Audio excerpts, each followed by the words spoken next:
झारखंड का कुख्यात डॉन अमन साव राज्य में सबसे ज्यादा रंगदारी वसूलने वालों गैंगस्टरों में से एक है। उसने अवैध तरीके से करोड़ों रुपए की काली कमाई की है। वह बीते 5 साल से जेल में है। बावजूद इसके वह रंगदारी और काली कमाई का धंधा बखूबी चला रहा है। आए दिन उसके या उसके गुर्गों के धमकी भरे कॉल झारखंड के विभिन्न जिलों में कारोबारियों को आते रहते हैं। इसके लिए उसने पूरा नेटवर्क बना रखा है। इस नेटवर्क के जरिए जेल से ही उसकी सल्तनत चल रही है और करोड़ों की कमाई हो रही है।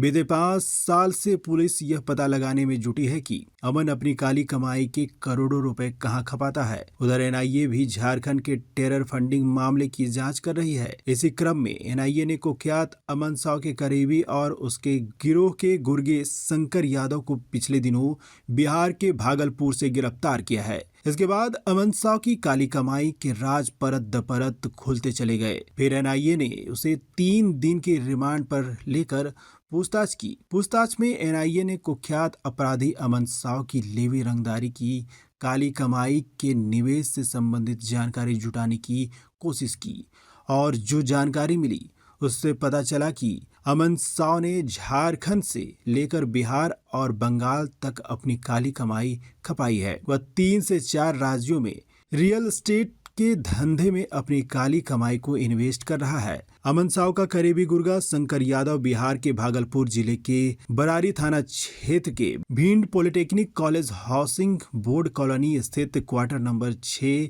LH98 का रहने वाला है। एनआईए ने उसे 10 दिनों पहले ही भागलपुर से गिरफ्तार किया है। उसके पास से 1 करोड़ 30 लाख रुपए नकदी मिले थे। 3 दिनों तक पूछताछ के दौरान एनआईए ने उससे कुख्यात अपराधी अमन साव की लेवी रंगदारी की काली कमाई के निवेश से संबंधित जानकारी लेने की कोशिश की है।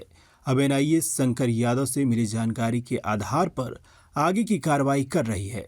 पूछताछ में शंकर यादव ने एनआईए को बताया है कि अमन साव से लेवी रंगदारी का पैसा किस माध्यमों से भिजवाया था। इस पैसे को आगे वह बिहार, झारखंड और बंगाल में रियल एस्टेट में लगाता था।